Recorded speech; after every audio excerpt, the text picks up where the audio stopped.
There's a ton of information out there. And honestly, most of it just makes us muddled. You see stats, opinions, hot takes, and all of it kind of sounds right. But it's hard to know what to use to make a decision. That's where our thinking tools come in. On our Clarity Tools page, scroll down and click on Thinking Tools. At the top, you'll see the Decision Lens.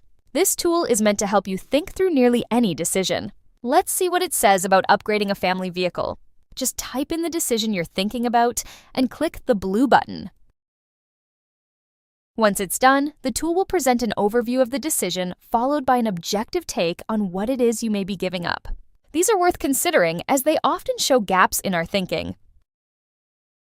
After that, you'll see a recap of what usually happens after similar decisions. Again, this is designed to expose gaps in our thinking to avoid emotional decisions we may regret later. You'll also see a section devoted to potential influences. These show common reasons why people made similar decisions and what swayed them one way or the other.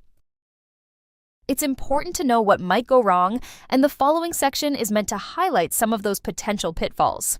As with the rest of the tool, it is meant to help you consider all aspects of what could be an important life change. Next, the Decision Lens shows you the most relevant mental models that could be influencing your decision.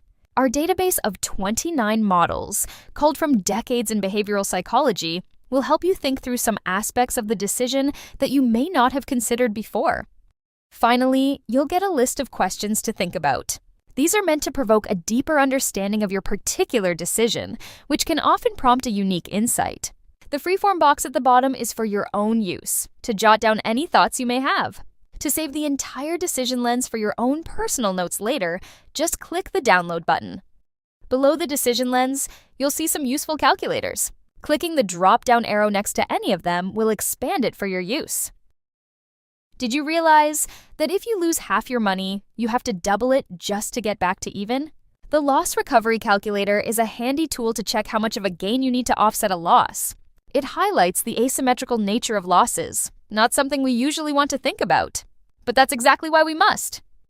The Expected Value Calculator shows us whether a financial decision may be worth it or not. Simply plug in how much you expect to gain with a positive outcome, how much you might lose if not, and how confident you are in either. The calculator does the math in the background to show what the overall expected outcome may be and whether the risk could be worth it. This is where people get fooled by statistics. You'll hear something like, "This works 85% of the time," and assume that means it's reliable. But that ignores a key question. How often does this actually happen in the first place? If something is rare, even a pretty good signal can be wrong most of the time. These sliders let you adjust that, how common it is, how often the signal is right, and how often it gives false alarms. And what you'll see is that the real odds are often very different from what's being claimed. The Belief Updater helps you adjust your confidence instead of overreacting to new information. Start with what you already believe. Say something has a 30% chance of happening. When you get new information, ask 2 questions. If I'm right, how likely is it I'd see this? And if I'm wrong, would I still see it anyway? That second question is where most mistakes happen.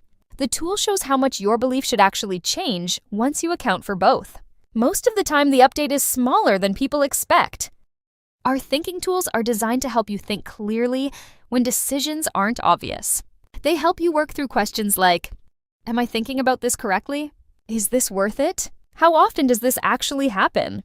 And should new information change my mind? Because better decisions start with better thinking.